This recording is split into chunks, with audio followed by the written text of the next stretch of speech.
So hi Sahil, it's a pleasure to meet you. Thank you for taking the time to sit with me. Today I'm at the University of Austin and I have a banner that says veganism is a moral obligation. What do you think about that statement?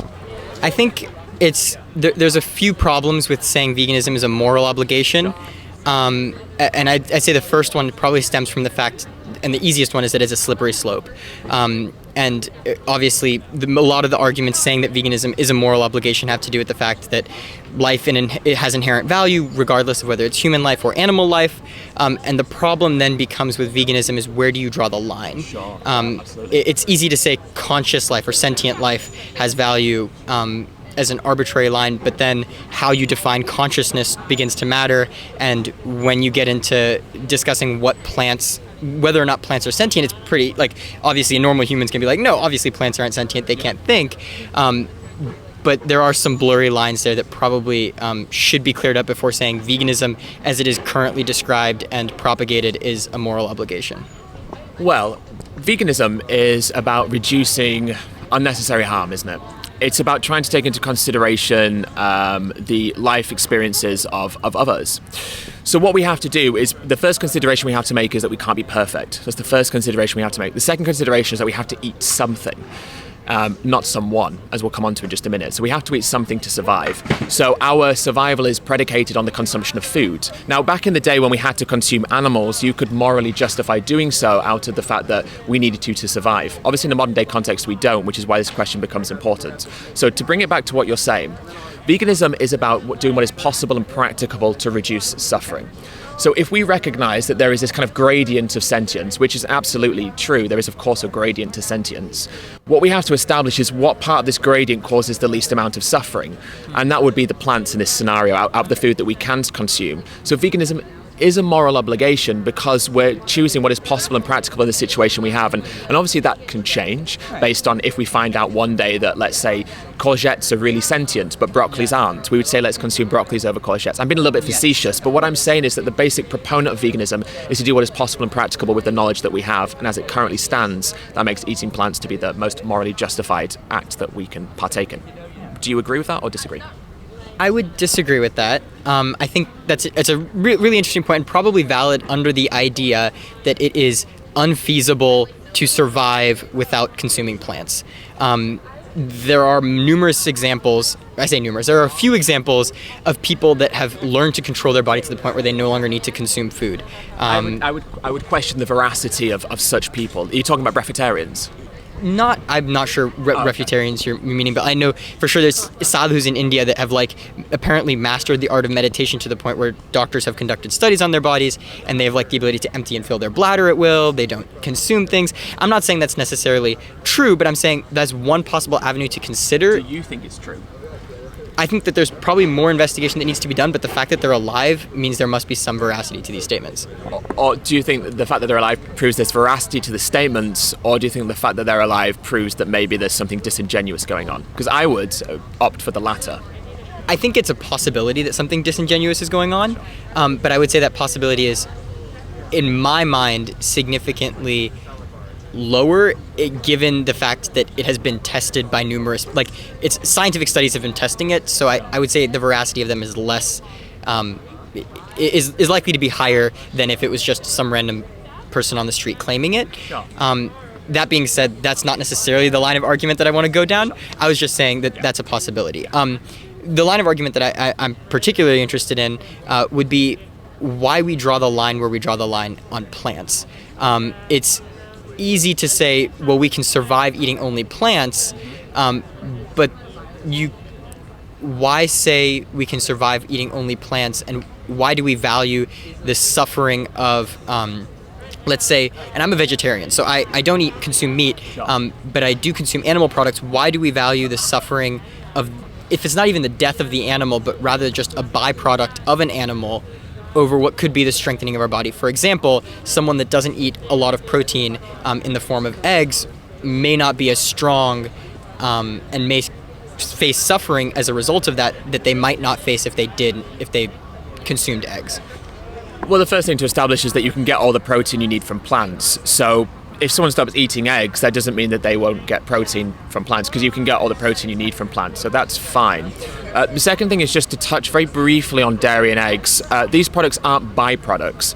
These animals are farmed specifically for those, and they're also ultimately killed at the end. So vegetarianism is against the act of killing an animal, but all dairy cows and all egg-laying hens are still killed in slaughterhouses at the end of the day, because there's a point where they are no longer profitable enough for the farmer. Their production declines, or whatever it might be in that process. So they're all still killed in a slaughterhouse anyway. So when we buy these products, we're still paying for death. So that's another important thing to kind of establish. Now, where we draw that line, and maybe this isn't the question you were quite asking, so maybe I'll ask you just to clarify in a second, but if we establish that we can get all the protein we need from plants, and we establish that dairy and eggs also cause suffering and ultimately death, why would we not opt to choose plants instead? This might come across as strange, but I am a person that does not... I don't change unless there's a significant impetus for that change. So I was born and raised vegetarian, and I have not heard a convincing enough moral argument as to why I should switch. And the reduction of suffering? For me, that suffering is so marginal, and this is going to come across like I sound like a horrible person. Just to establish what that suffering is, we're talking about cutting the throat of a cow, or we're talking about cutting the stalk of a broccoli, to simplify it down. Correct. Do you think that there is a moral distinction between those two? There is a moral distinction. So by the virtue of creating a moral distinction, you have assigned that one is more morally preferable to another. Correct.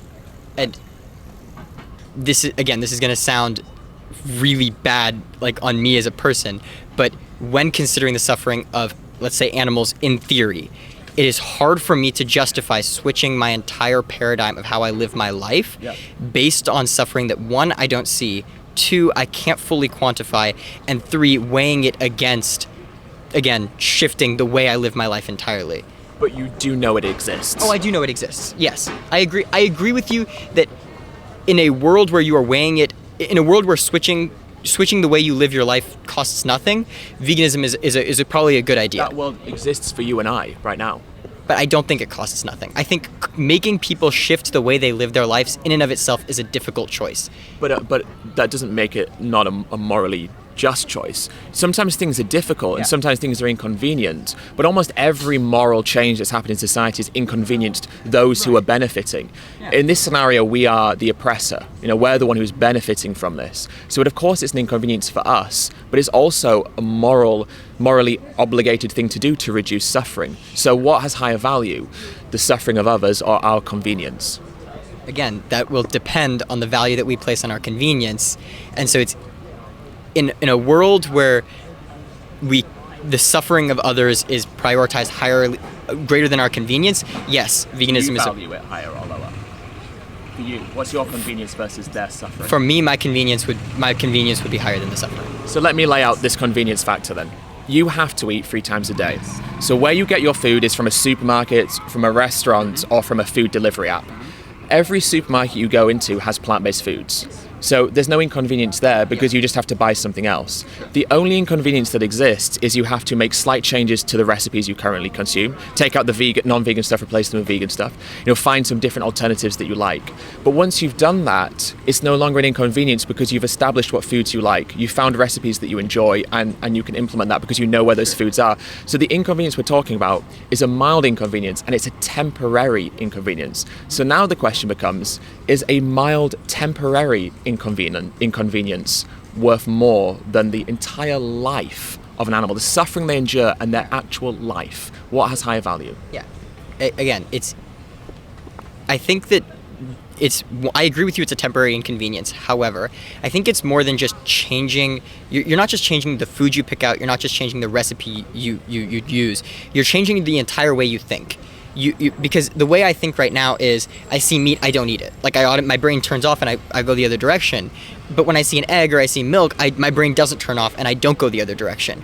So the inconvenience you're talking about is more than just not choosing certain foods. It's changing the way we think. And I think changing the way a human thinks, that inconvenience needs to be weighed. And again, I think every person needs to make their own decision. But my issue with it saying it's a moral obligation is you're saying that for every person they should weigh that suffering over their own convenience, and I don't think that's fair to say for every person. Again, that's my personal philosophy on how morality should be judged. I don't want to implement that on others. I don't want to say others have to view it the same way, but you are implementing on others. You're implementing on the animals who have been killed. So you are implementing your version of morals onto someone else, because you are subjecting someone else to a life that causes them harm and ultimately results in their life being taken prematurely in a slaughterhouse. So you are very much implementing your morals onto others. The only way that I would say that that could be potentially true would be if animals have morality. Can animals be moral? But they deserve moral consideration from us. Well, my argument isn't about deserving moral consideration. I agree they should factor into the moral calculus. Yes. However, what I'm saying is I don't want to impose my moral values onto another person, right? But you do impose them onto someone else. You impose them to many others. The animals, right? Yes. But if the animals themselves cannot be moral, then how can I impose moral obligations? Animals can be moral. I mean, we have pets in our home that can be moral, and tests have shown that animals can sometimes display empathy, even though that empathy maybe comes against their best wishes, like foregoing a treat to reduce suffering to a fellow animal within their own species, so they can display it. But animals don't need to display the same level of agency or morality that we do to deserve not to be arbitrarily harmed by us. The fact that we do have moral agency, the fact that we are intelligent enough to rationalize our decisions, and we have these attributes that do make humans unique, there's no denying that, but that creates a sense of responsibility for us to act accordingly. So they don't have to be at the same standard as us for us to not needlessly cut their throats. I disagree with the fact that just because they need to factor into our moral calculus, it is a reason that we should not. It is a reason that we can impose our moral obligation on them. And I think that's the clear distinction, because my argument is every person should be allowed to make their own moral claim. And I say every person because I don't think animals can use a moral calculus. They might do things that we would say are right or wrong, but we are the ones assigning the moral value to their actions. I don't think an animal says this is right, this is wrong. An animal But we can, and that's the important point. Yeah. Whether a cow can rationalize whether what they do is morally right or wrong is irrelevant. We can rationalize it, and we know that what we do causes them harm and takes their life from them. That's what we know, and morally we can decide whether that is right or wrong. Yes. So it's irrelevant what they can do, it's what we can do that matters. And on that point, every person should be able to choose whether or not taking the life of that cow or their own personal convenience matters more. And do you use that same logic in other scenarios? So are you saying that morality is subjective so that anyone can decide what they want? I am personally a relativist, which means I believe there is no absolute morality. Sure. I think that every person is free to decide whatever they believe is right. Yeah. And act on that? I think as long as they are not affecting other people that have a choice. But why? If it's relative, not imposing their moral obligations on others. I don't believe there's universal morality. I'm not religious, but I also believe that morality it stems from our understanding of the impact that we have. I don't think we should view morality as being purely relative, because that means that there's no need for a judicial system. That means that there's nothing wrong when it comes to human oppression, because each individual's version of morality is only what matters, which means that anyone can do anything they want without fear of repercussion and without fear of it being immoral, because morals are relative to the individual. But that's not the world we want to live in, right? Well, the world, a couple of things. One, this is just generally how I defend my relativist argument in front of my friends, I would say that if every person is free to do what they choose, we will naturally form governments.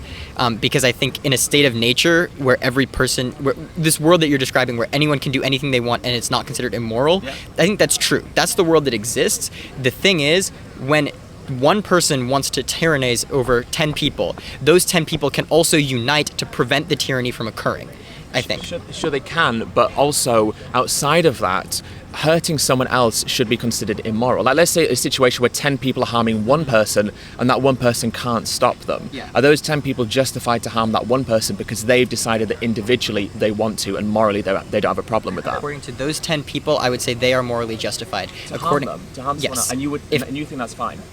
So again, because I'm a relativist, I can have my own morality under that relativist framework. But you wouldn't stop them. You wouldn't say, hey, I would, don't. because for me, but you're imposing your morality then, I'm which not isn't morally imposing relative. my morality. I'm acting based on my morality, which says when I see someone being harmed, I want to take action. So your morality says that it's wrong. So you try and stop the people harming them by imposing your morality, which is that it's wrong. How is it not that? My morality isn't that is wrong. It is that is wrong, but that's not why I'm acting. My morality is when I see someone being harmed, not when I see wrong being done, but when I see someone being physically harmed, I want to step in.